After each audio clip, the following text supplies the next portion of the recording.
Okay, so without further ado, I am going to welcome the final panel of the day.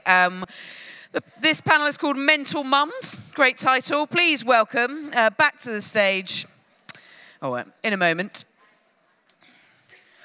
The panel are going to be host Candice Brathwaite, who we've already met talking about relationships. Also Jessica Jones, Clemmie Telford, and Petra Velzeboer.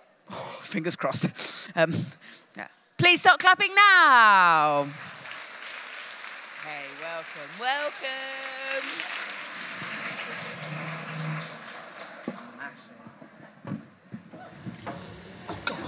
Welcome, welcome. Okay. So I love. You all right? Yeah, trust me to be late. Ooh. We've got to get it together.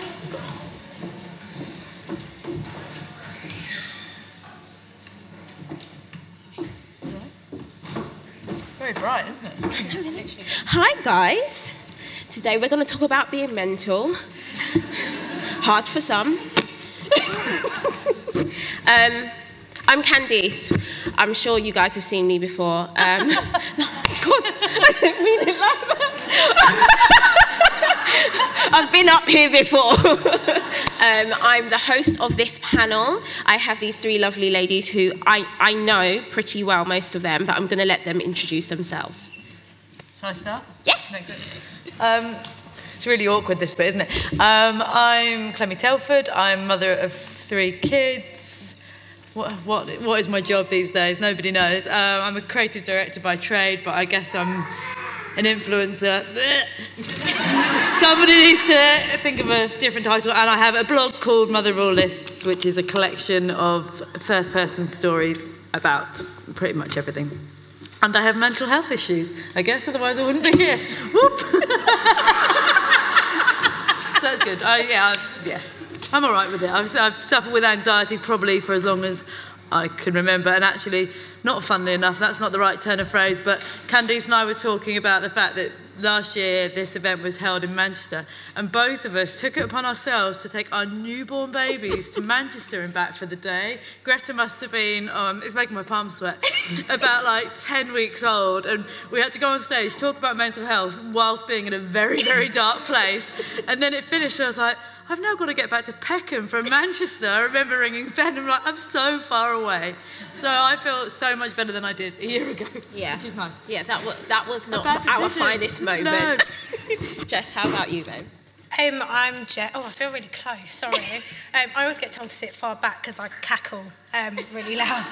I'm Jess, also known as the Fat Funny One. I haven't said that incorrectly, you definitely heard that right. My logo is a cupcake. I talk all things mental health, body confidence. Basically, if you follow me, I've just normally got my baps out and trying to empower people to get theirs out too. I suffer with anxiety, and I was also diagnosed with something called tocophobia, which is funny enough, we're following on from the birth panel, because it's an irrational fear of childbirth, and I now have 2 children. So that was fun. Yeah, that's it. I'll hand over to Petra. Thanks. I'm Petra. I'm a mental health consultant. I'm a psychotherapist. I'm an executive coach.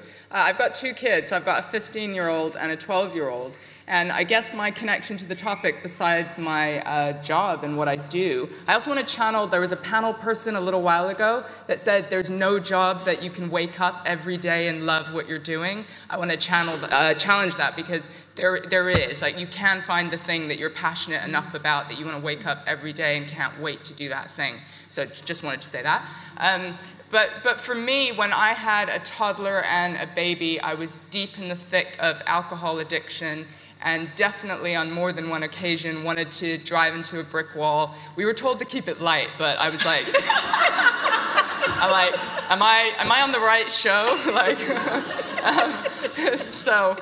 Definitely came from a dark place where like I was a reluctant parent. I didn't adapt to it well. I wanted to work and make a difference in the world, but yet I was stuck in a flat, like in the 1950s, where my boyfriend would go off to work.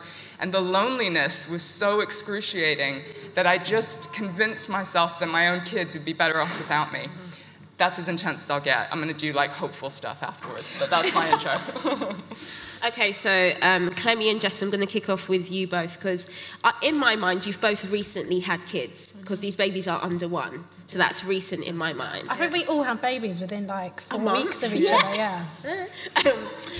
Clemmie, you went from 2 to 3. I did. Jess, you went from 1 to 2. What practices did you put in place this time round? So, I went straight in, sorry about that. I just bought more wine, really. I'm drunk a lot more than I was with one. I eat a lot more than I did with one. I cry a lot more. No, I'm joking. It's great. I think I was a lot less anxious.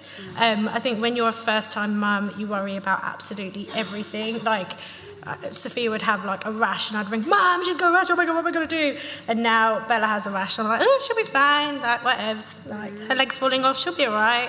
Like, I think you are just naturally a little bit, that's me personally, a lot less anxious. So I think I've just known to myself that I'm doing an all right job. Don't put so much pressure on yourself. You know, if you don't get dressed one day and the kids don't get dressed one day, it's not the end of the world. And that little bit less pressure has probably made it a little bit easier. Well, it took me till my 3rd attempt at it to try and do it right, I think. First time round, I did as many people did. I was so desperate to prove, I think, to myself that we were doing all right, that I put on this massive facade and, you know, was out the house within a couple of days. And then the second time around, I was so glad that I didn't feel as bad as I did the first time, that I ended up in soft play on day 9. I mean, you just look back and you wonder. For me, I actually get this huge, I guess, adrenaline surge immediately after having a kid and feel all right for those first few weeks. And then my crash, I now know, comes at 4 months, which is the point when everyone's lost interest a bit. Nobody's like doing the whole being your village, and your hair begins to fall out and the sleep deprivation catches up on you. But third time around, I did something that has been talked about quite a lot on Instagram by Steph Don't Buy Her Flowers and by Mother of Daughters. I did the whole week in bed, week on the sofa, which everyone says, oh, what a luxury. But you know what? It's just 2 weeks. I handed over everything else to my husband, which doesn't come easy to me. I'm a control freak, but I literally allowed myself to recover. And in doing so, yeah, made this first year so much better. And then beyond that, I have given myself permission to say no to things, because I love opportunities, and I've had some amazing opportunities come my way this year. But at any given morning, if I've woken up, and when you struggle with mental health, and I've had that knot in my stomach, I have enabled myself to say I can't do it. And I've also been public about my mental health problems. So I've texted people or rung them or emailed them and said, I can't come because my mental health isn't up to it. And once upon a time, I would have hidden that behind a lie. And it's actually much easier just to be upfront, and then people go, okay, yeah, thank you, you don't need to do it, rather than weaving this web of lies of why I couldn't do it. So I've been public about my mental health, and I've rested harder. I've put myself first, I think. There you go, that's the one. And that is so hard to do, even looking back at the first Pregnant Then Screwed we were at. Like, what were we thinking? But also it's like, when you know that you're a better mother when you're working, and you work in the freelance sector, it's like, well, I can't say no to this. And I can't say when no. the opportunities are great. Yeah, brilliant. But it's also like what you said, that pulling back. But we'll talk more about that later. Petra. Hello. Now, what little I know about your story is like, woo, like it's amazing. You were raised in a cult. This is true. And you had your first child at 22. Then you suffered severe postnatal depression. Also true. And became dependent upon alcohol. Also true. Tell us a little bit more about your story. Oh, okay. Well, how much time have we got?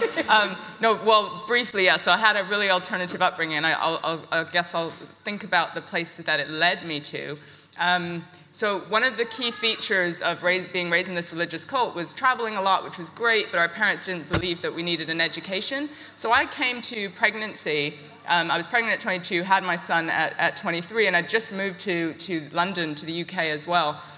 without an education to speak of, with not being one of the people who just, were aspirational about staying home and having kids, but literally not having the cards dealt to me. Like, I envy the people that have the career and then make this like logical break. I know there's challenges in that way too, but I always thought that for the guys that just made that plan and then went back to work, at least you had the thing to go back to. But I now know you guys all have to adapt and think about your work lives in a different way as well. But I guess for me, I didn't have a thing to go back to. So I was literally at the baseline and pregnant and thinking, how the fuck, babies, close your ears, how the hell do I make a life for myself? Because I'd been raised to think that I could have an impact in the world. And here I was, invisible.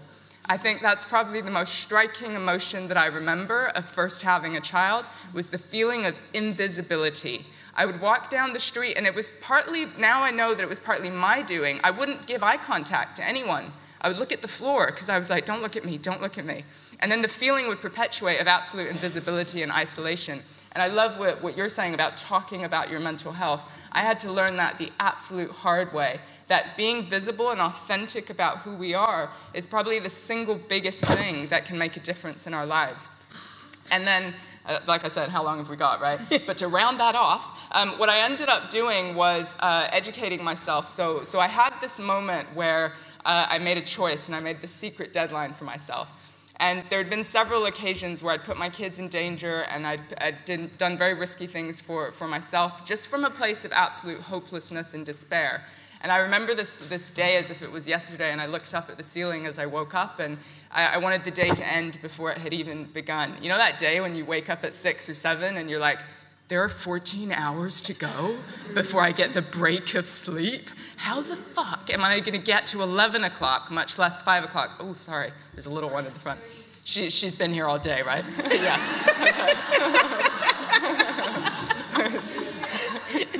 So I see. And so I made myself this secret deadline, which was I gave myself a year's deadline to end my life. That was what was going on in my head. And I thought within that year, the thing that I'm going to do is I'm going to learn, observe, and educate myself on what it was about those mums that were perfect and loved being a parent. I'm like, what is it that makes people happy? And I tried to educate myself. And by the end of that year, life wasn't perfect, but I found the trick to finding hope. And I realized that even from a neuroscience, education place at the moment, you can teach yourself to be happy. You can teach your mindset to actually achieve anything you want to do. And so I did a master's degree at night. I will not recommend this to people. I did a master's degree while raising 2 kids and working full-time about an hour and a half away from my house, because I visualized what I wanted to be right now, which is having a 15 and a 12-year-old and having invested in myself enough to be making the difference that I want to make in the world now. So something about investing when they're young, even in the smallest ways, to help make a difference. Wow. Oh, yeah.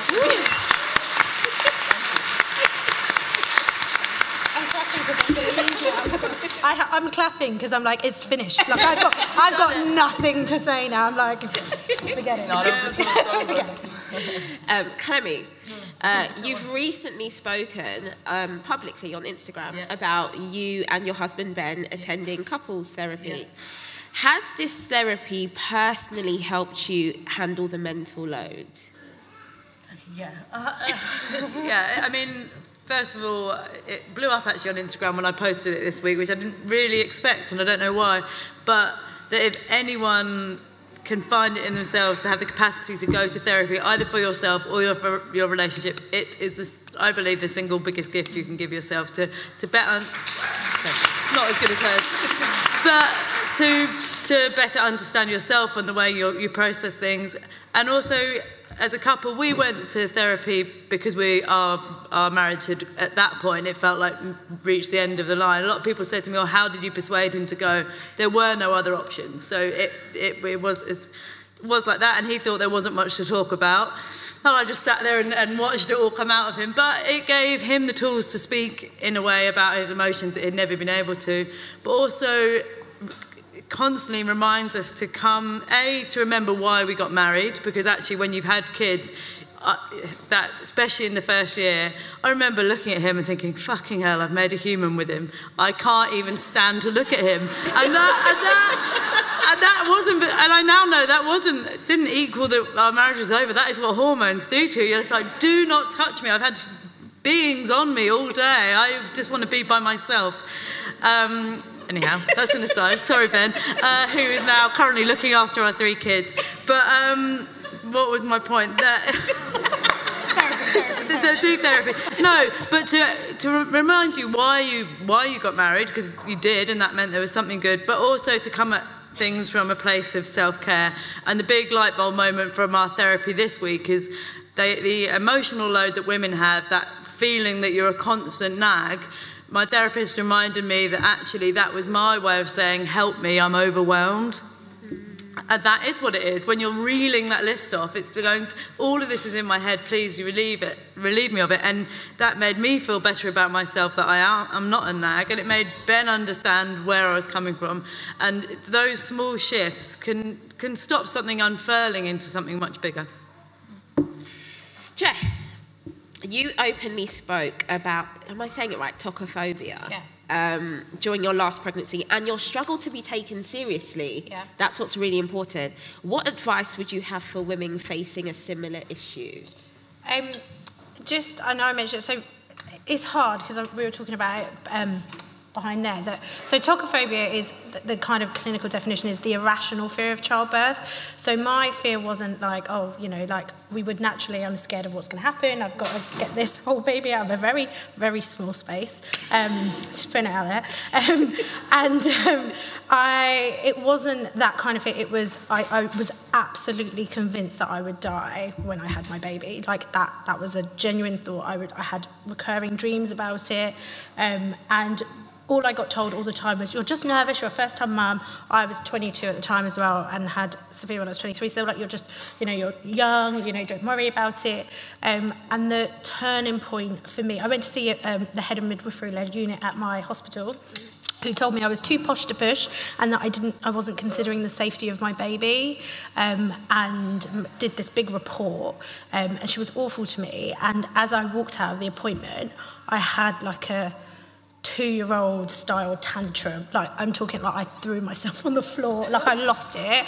I was like 7 months pregnant at the time, but it wasn't, I didn't plan to do it that way, but I was so overwhelmed, and nobody would listen to me. And now I feel a bit bad when my kids have tantrums and I'm like, shut up. Because she's like, you're not listening. Because that's basically what I did in this hospital reception. And it took, my husband rang my mum and was like, I don't know what to do with your daughter. And she was like, I don't know what to do. So she said, walk her up to the desk and you need to get someone to come and take her. And a midwife took me into a private room. Apart from not sedating me, because they were pretty close to, they just basically had to calm me down. I said, what's going on? And I just said, look, I can't have this baby. Like, I'm done. I don't care what you do. I'm just not going to have this baby. And so my biggest advice is, don't go in there and have a tantrum, but to talk about it, and don't stop talking about it. I had to get to that point, and the reason I talk about it is so other people don't have to get to that point. If you are not being listened to, it is in your right to ask for a different doctor. It's in your right to ask for a different midwife. You can change hospitals. If you want to go to a hospital that's different, it doesn't have to be in your local area, but they specialise in maternal mental health. You can go to a different hospital. I didn't know any of this. I don't know if everyone else does, but a lot of people didn't know that. You just think you go to the hospital nearest to you, you have the midwife that's given to you, and you go to the GP that's down the road, and that's standard. And actually you can and do have the right and the power to change that. And when I knew that, everything was completely different. So second time round, I had to have a planned C-section for Sophia, because that was the safest option, because I just freaked. The idea of going into labour and everything just triggered me. So this time when I got pregnant with Isabella, I was pregnant between the 2 girls and sadly miscarried, which then triggered me even more by the time I got pregnant with Isabella, because then I was like, oh my gosh. And I invested a lot of time and money in my own mental health. So I spent a lot of money on hypnotherapy, which honestly, I can't tell people to go enough. It was the best thing I did. I see a therapist. I go every Thursday, therapy Thursdays. I invested a lot of time and money into that, only to go and have an emergency section anyway, so I was well peeved. Should have just taken the planned one. It was so much more empowering, because even when I got taken to have my emergency, I felt so much more empowered about what was happening to me and what was going to happen. So little things like, you know, I was like, oh, I want this music, I want the lights to be dimmed. Silly things you'd never think of, but I was like, I don't like when the lights are really bright in theatre, can you make them a bit dimmer? And they can see what they're doing, and those sorts of things that you'd never think of made me feel far more in control. So yeah, I just think speak up. And if you go to appointments and feel like you're being dismissed, take someone with you. I took my husband, who really kind of didn't really say much, so I should have really taken my mum. But if you've got someone that you know will back you, because I don't know about anyone else, I think someone said it earlier, when you have all these questions, you get to the doctors and then they ask you a question, you're like, okay, yeah, okay, and you just agree. Take someone who's going to say, no, what did you say earlier? Or take a notebook with questions and hand it to them, say, these are all my questions. But just know that you've got so much more control and power than you think you do. Basically, you've got the power, mama. Just demand it. Be like, you know, I want, like, naked men, and I want chicken wings served to me as soon as I push this baby out. But whatever it is, you have got the power to demand that, but speak about it. Do not hold it in, because it just manifests in different ways. So just shout a lot about it, and cry if you need to. A lot. Petra, you are now a psychotherapist.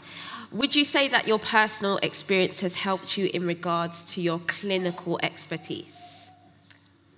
Yes. I'm trying to go short and brief. 100%. I think we've all been to, well, helping professionals of some kind, and you get the ones that have the doctorate and all that great stuff, but they don't have the empathy or the human connection element, which actually makes you want to be in the room with them and trust them with your stuff. So I think being on the journey, now in hindsight, everything I've been through, it's kind of spooky. I keep doing that. It's kind of spooky because I'll have a client or a team or whoever I'm working with, and they'll tell me these stories of this thing that happened or this thing they've been through or what they had to challenge or that sort of thing. And I'm like, oh yeah, 5 years ago, 10 years ago, 15 years ago, I went through something similar and I felt it.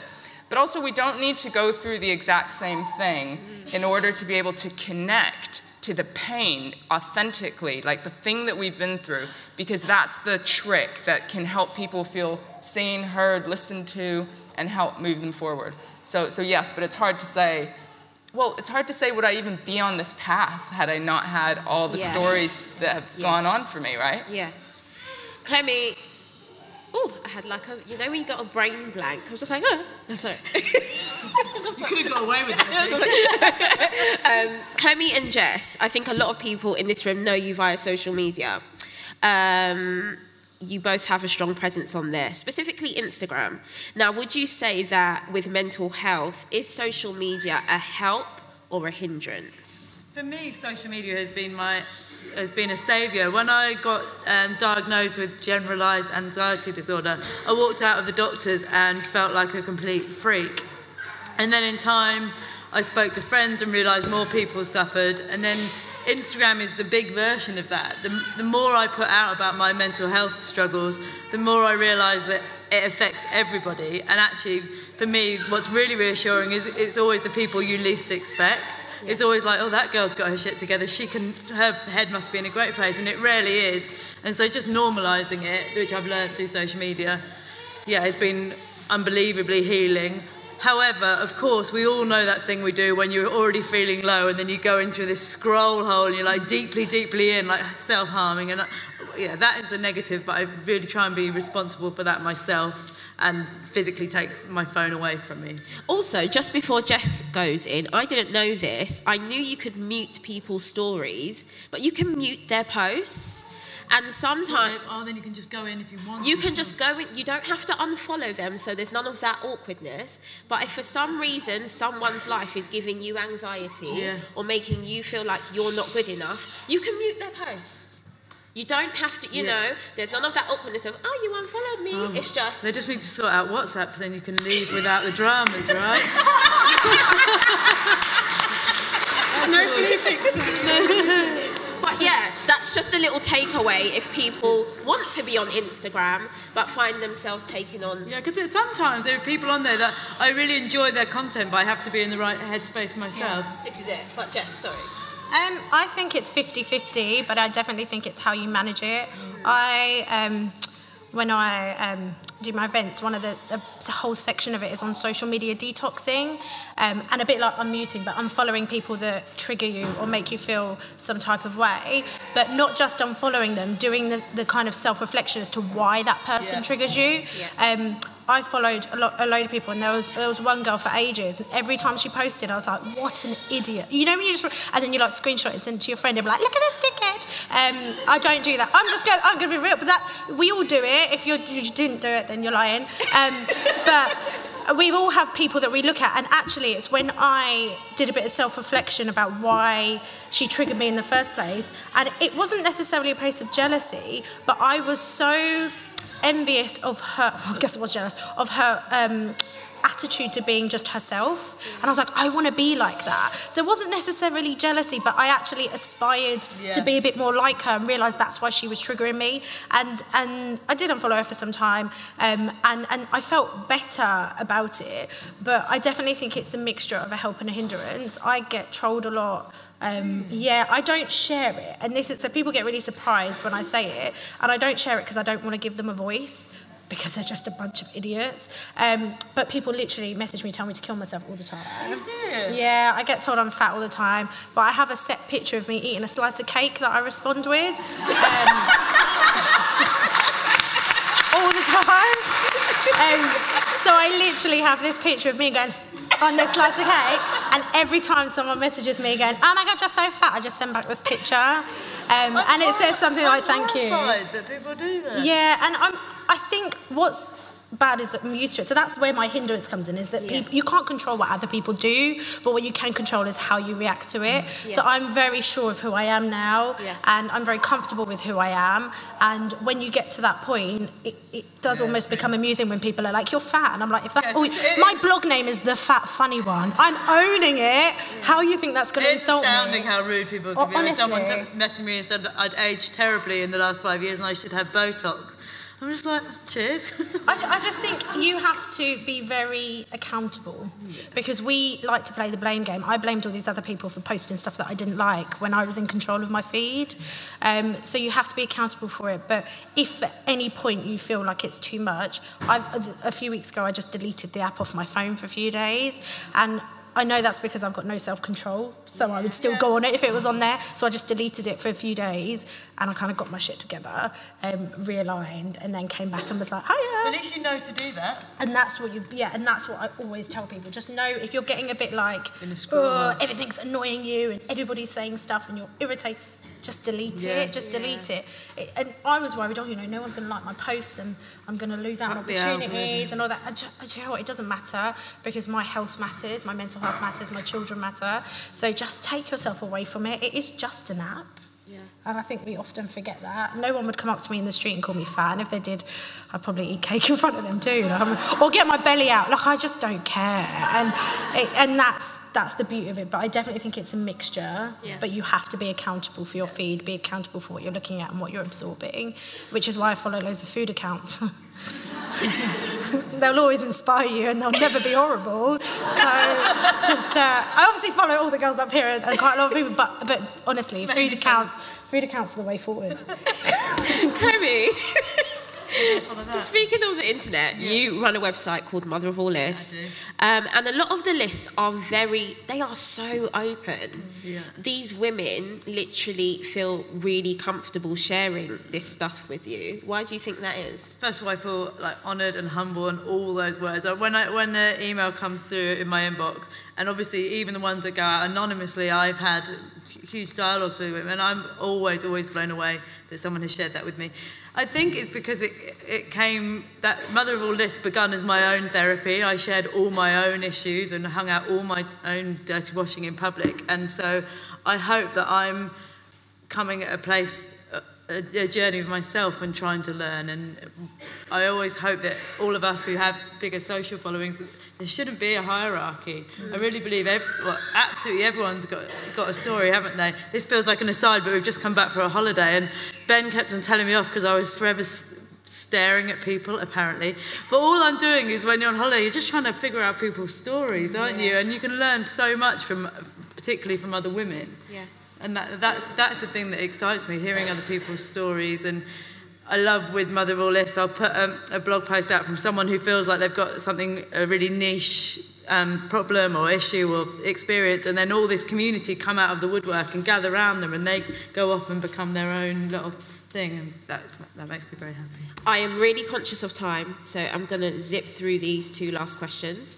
Seeing that this is a festival of work and motherhood, because I think there's been so many topics today, you might forget that. Yeah. You're like, oh, what am I doing here? And you're just like learning all this good stuff. I would like to delve into the working side just for a little bit. All 3 of you at some point have had to navigate the working world whilst trying to be the best mum you can. Any advice for mothers who are, for one reason or another, currently unemployed but want to get back to work? Oh, silence. I'll jump in for 2 sides. So career-wise, I've worked in recruitment for 10 years, so I can kind of give advice on that side. And on the other side, I recently got made redundant on maternity leave, and actually used Gorvins, by the way. Brilliant if you need a solicitor. They swooped right in and hooked her sister up. No beans on toast for a while, guys. Is Danielle here? Is she here? Oh, she left. Oh, I wanted to, anyway. So from a professional standpoint, don't ever dismiss your capabilities as a mother. I watched a film once, and the woman in it went for a job as a PA, and she had she'd been no kind of professional experience, but been at home, like managing a family of like 5 or 6 kids. And the guy was like, "You've got no experience." And she was like, "Actually, trying to get people somewhere on time, I can do that. Organise people, I can do that. Manage tantrums, I can do that." And actually, your skills are so transferable. Don't think that only because I've done this for all this time, or I've not had a traditional 9 to 5 all this time, that I can't do something else. Be a bit of a Billy Big Balls. Always apply for a job a bit bigger than you. I know that sounds crazy, but that's the only way I've landed the career that I had. I was the youngest person in the business to be at the job level I was, and I genuinely winged it. Like, if anyone wants to employ me, my CV is accurate. Not really. Like, proper not. Like, I can't even, like, spell out loud some of the words I've put on there.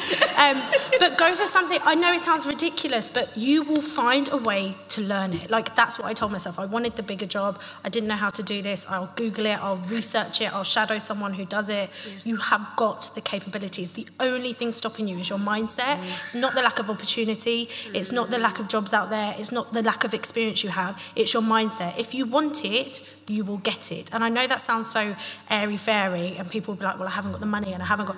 Honestly, I can't express that enough. Like, I didn't go to university. I didn't do a lot of the things that my peers did that got similar or better jobs. I literally was just determined to have a good job and earn good money. The good job that I've just got made redundant from. But it genuinely is your mindset. Your skills are transferable.